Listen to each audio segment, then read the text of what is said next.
어, 80년대생이고요. 2008년 11월 26일 날 이 청년이 사형을 당했습니다. 이 청년의 이름은 어, 탕, 탕, 탕주? 탕씨인데요. 탕자입니다. 탕자. 탕자. 그런데 이 청년은 어, 뭐 그 2007년 한 10월경에 자전거를 타고 가는데 그 자전거는 이 청년 소유가 아니라 이 청년이 인민폐 50원을 주고 자전거를 임대해서 그 자전거를 며칠 동안 빌려서 사용했다고 합니다. 근데 중국에는 자전거에도 뒤에 번호판이 있었어요. 전에 지금도 있는지 모르겠는데 전에 있었는데 그 어떤 경찰이 요 이제 그때가 이제 10월 5일이었는데 10월 5일이면 명절이거든요. 중국의 국경절입니다. 근데 아주 성대하게 그 명절로 지내는데 좀 무리한 요구를 했어요. 그거 뭐 그 이 청년이 경찰에게 보여줬습니다. 이 자전거는 임대했다고. 누구에게 50원을 주고 며칠 동안 임대했다고 다 보여줬는데 이 경찰이 무리한 요구를 하면서 신분증을 보여라, 또 뭐 해라, 이걸 증명해라 계속 이랬던 거죠. 그래서 그리고 이제 이 청년에게 억울하게 해서 이 청년을 공안지로 끌고 갔습니다. 우리나라로 말하는 경찰서로 끌고 가서 그날 밤에 6시간 동안 이 청년에게 뭐 아주 가혹한 행위를 했습니다. 말하자면 조사인데 조사가 아니라 그건 뭐 고문이라고 말할 수 있는 거지. 이 청년이 그때 경찰들한테 이렇게 매를 맞으면서 성불구자가 됐습니다. 남성 성기능을 상실했습니다, 그날. 그리고 그 일로 이 청년이 그게 이제 10월 달이니까 명절에 나와서 이제 사람들을 붙들어서 돈벌이를 하려고 한 거죠. 그렇게 볼 수밖에 없죠. 그래서 그런데 이제 꼬투리 잡을 게 없으니까 뭐를 꺼내라 그랬는데 이 청년이 그런 것들을 꺼내면서 따지니까 미우니까 데려가고 두들겨 팬 거죠. 그런데 어떻게 무식하게 때렸는지 남성 성기능을 상실하게 했던 것입니다. 얼마나 억울하겠어요. 그래서 이 청년이 그 일 후에 각지에 고소고발을 했습니다. 다 낼 때 다 고소고발을 하고 그랬는데 이 청년의 고소고발이 받아들여지지 않았습니다. 그리고 더 무자비한 그런 보복이 있었습니다. 이 청년이 나중에 음, 이 방법 저 방법을 하다가 너무 그런 일을 당하면서 어, 칼을 가지고 공안국으로 찾아가서 경찰관 6사람을 죽였습니다. 경찰관 6사람을 죽이고 붙들려서 그 재판이 회부됐어요. 그리고 회부된 지 얼마 안 돼서 11월 달경에 2008년 11월 달경에 사형 언도를 받고 사형 당했습니다. 이 사람 어머니가 변호사를 구하려고 상해로 가서 유명한 변호사를 알아보려고 했는데 상해에 도착하자 그 공안들이 이 사람 어머니를 뭐 정신병원 같은 데를 통해서 강제로 입원을 시켰어요. 그 변호사를 구하지 못하도록 방해했던 거죠. 그것도 어떻게 통영경찰서나 이쪽 사람들이랑 비슷한 수작질이에요. 저도 변호사를 구하러 다녔는데 어, 아무튼 그 방해가 있었습니다. 나중에 그 녹음을 들려드리겠습니다.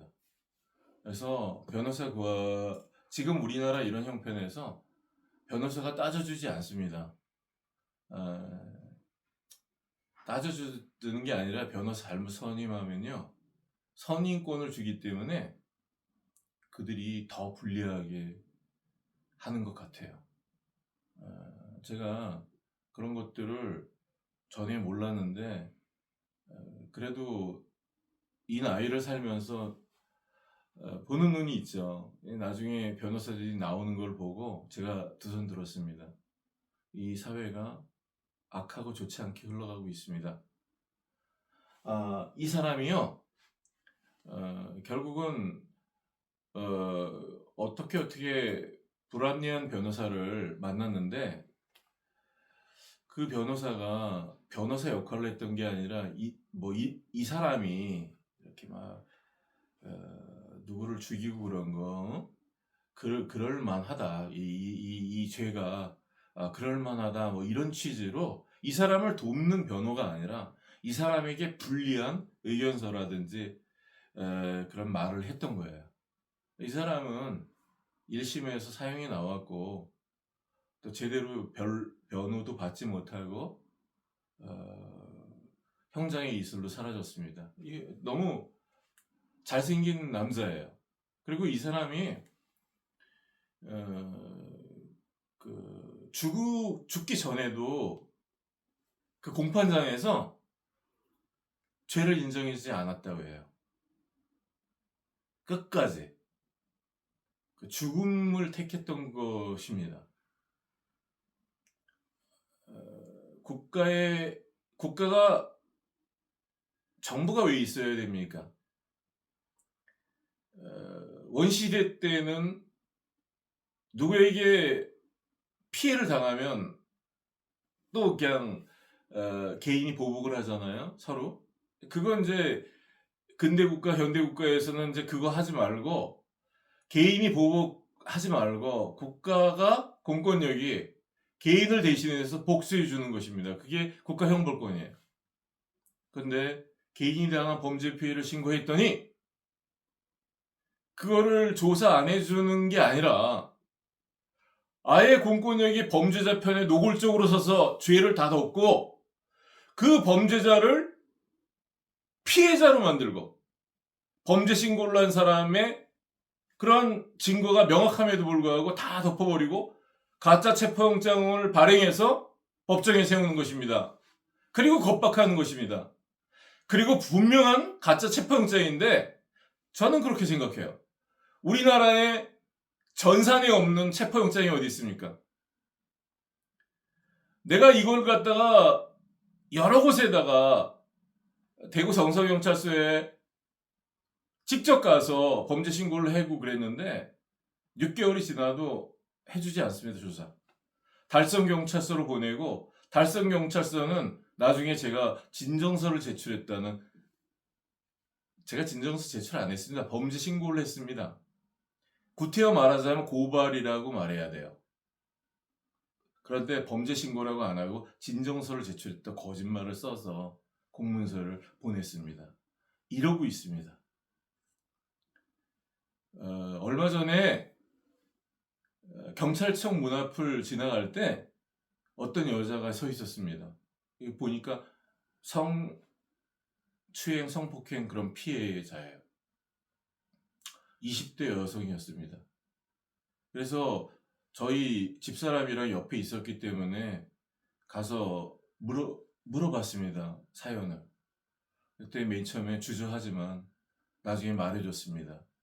그런 피해를 당했는데 집에 누가 들어와가지고 강제로 들어와서 그랬는데 그거를 관할 경찰서에 신고했더니 조사 안 해주고 오히려 그 사람 편을 들더라는 말이죠. 이런 거 계속 고소하고 따지고 그러면 명예훼손 무고죄를 뒤집어 쓰는 것입니다.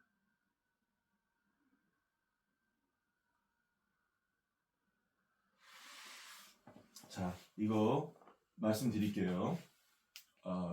아까 이제 말씀드렸지만 제가 범죄 피해를 당해서 112 신고를 했고요. 이렇게 112 신고를 해갖고 진술서를 22년 10월 18일을 제출했습니다. 여기다가 공갈죄를 써서 제출했습니다. 그리고 여기 진술서는 자세히 적지 않았기 때문에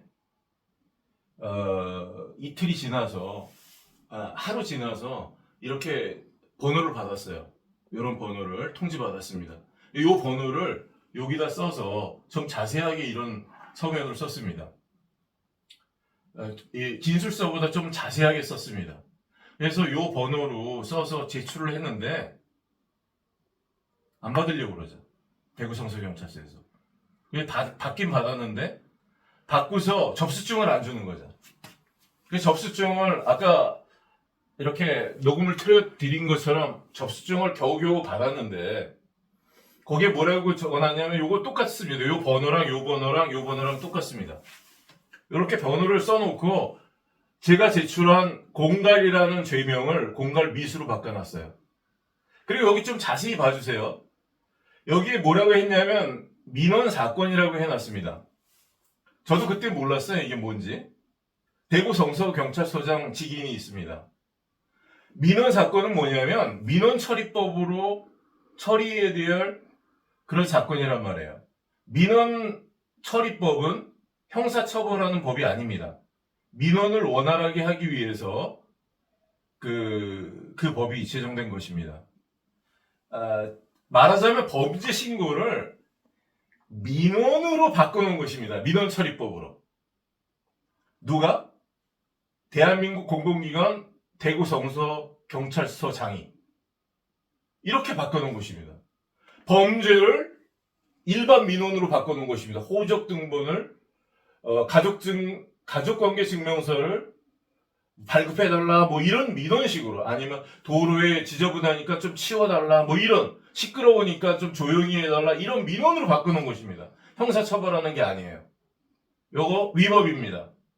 위법이지만 그때 몰랐습니다. 그러고 몸이 아파서 지나갔습니다. 1년 후에 저를 수갑을 갖고 와서 체포했습니다. 저를 경찰서에 가서 조사받으라 그러지도 않았습니다. 수갑을 갖고 와서 체포하면서 이 체포영장을 보여줬습니다. 이 체포영장에는 아무것도 써있지 않고 무궁화 표시도 없고 천공 표시도 없고 대한민국 법원 표시도 없는 가짜입니다. 이걸 갖고 와서 범죄 사실을 보니까 또 다 그 안에 허위 사실입니다. 그래서 제가 기소를 당했는데 나중에 증거 목록을 받아보니까, 자 여기 보세요. 자 여기 보세요. 요 번호로 다 똑같은데 이렇게 대구 성서경찰서에서 민원으로 처리했다고 하면서 접수증을 줘놓고선 이렇게 번호를 바꿔놨습니다. 11091 뭐 이렇게 바꿔놨어요. 이거 번호는 010980인데 요거 번호를 바꿔놨습니다. 이게 무슨 의미냐면 새로운 사건을 만든 것입니다. 저는 이런 사건을 형사소송한 적이 없습니다. 내가 제출한 요 접수 번호의 사건을 대구 성서경찰서장이 요거는 형사사건이 아니라 민원이야 라고 죄를 덮어버린 것을 대구 성서경찰서에서 저 혼자만 할 수 있는 고소권, 고소사건, 범죄신고 이런 걸 하지도 않았는데 그 후에 이렇게 번호를 만들어서 제 멋대로 하나 만든 것입니다. 그리고 제 서면을 진술서 안 갖고 오고 보충서면 안 갖고 오고 고소장만 여기다 갖다 붙였어요.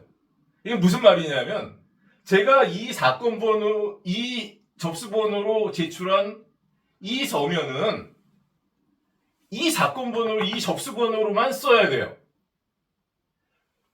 그러라고 제가 제출한 것입니다. 근데 이걸 갖다가 번호를 바꿔서 다른 거를 만들어서 요거를 도둑질해 온 것입니다. 여기다 갖다 붙였어요. 그리고 내가 형사소송을 제기한 것처럼 그렇게 꾸몄습니다. 그리고 무고죄를 뒤집어 씌웠습니다. 무고죄의 범죄 성립 요건은 뭐 한 두 가지만 말씀드릴게요. 허위 사실이어야 되고요.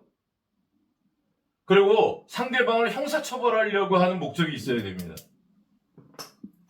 내가 이 서면을 제출한 건 사실인데 이 서면을 받은 공공기관에서 정하는 것입니다. 이게 형사 처벌 목적인지 민원인지. 물론 저는 여기다가 범죄 신고를 했지만 이 사람들은 이건 범죄 신고가 아니라 민원이야 라고 받은 거예요. 그럼 민원처리법으로 처리하겠다고 국가공공기관에서 공지한 것입니다. 이렇게. 그런데 민원처리법으로 들어가 있는 공공기관에서 민원처리법으로 처리하겠다고 접수증을 끊어줘 놓고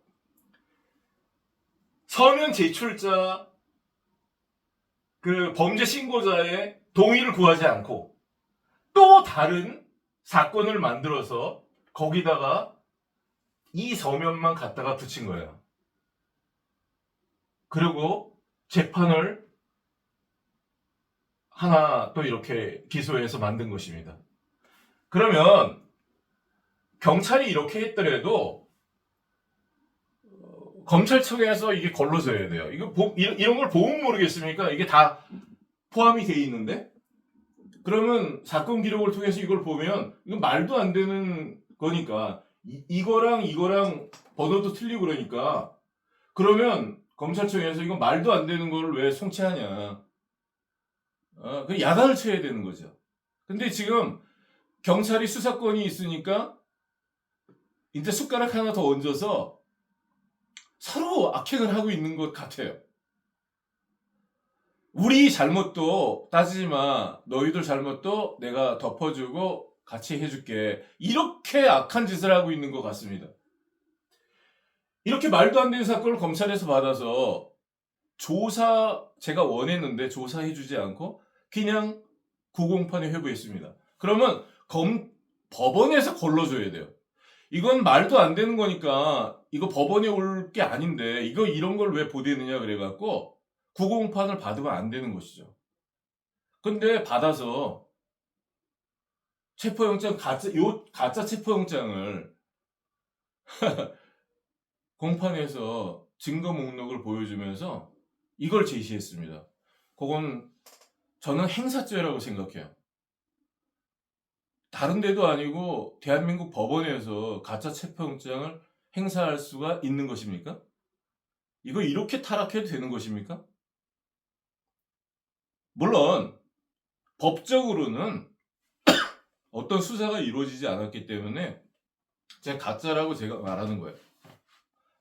근데 시민 여러분 보십시오. 이게 어디가 진짜입니까? 법원 전산에 없는 체포영장이 어디 있습니까? 대한민국에. 그러면 조사를 안 해주면 이게 진짜가 되는 거예요? 그게 나는 이거 가짜라고 생각하고 가짜라고 주장합니다. 요게 진짜라고 법원에 주장하면 뭐 내가 어떻게 법원을 이기겠어요? 이 청년을 죽이듯이 나를 죽이세요. 같은 하늘 아래에서 내가 이런 범죄 집단이 공권력이라고 부끄러워서 살 수가 없습니다. 저는 이 청년의 행위를 지지하지 않습니다. 하지만 이 청년은 도저히 그런 세상을 부정의하고 악한 공권력이 있는 그 세상을 이 청년은 받아들일 수가 없었던 거예요. 그래서 죽음의 길을 선택했던 것 같습니다. 죽자고 생각했던 것 같아요. 그게 저는 제 개인적인 그런 것 중요하지 않죠. 중국인들은 이 사람 이름을 지금도 많이 말하고 있다고 해요. 어떤 사람들은 이 사람을 영웅으로 이렇게 비유합니다. 우리나라 사법이 이렇게 타락하면 안 된다고 생각합니다. 시민 여러분, 영상을 시청해 주셔서 감사합니다. 계속 구독, 좋아요, 알림 확인해 주시기 바랍니다. 그리고 정의로운 싸움이라고 생각되신다면 함께 동참해 주시고 의견을 표명해 주시고 여러 군데에다가 댓글을 달아주시기 바랍니다. 그리고 오늘 화이팅 하시고 좋은 하루 보내시기 바랍니다. 감사합니다.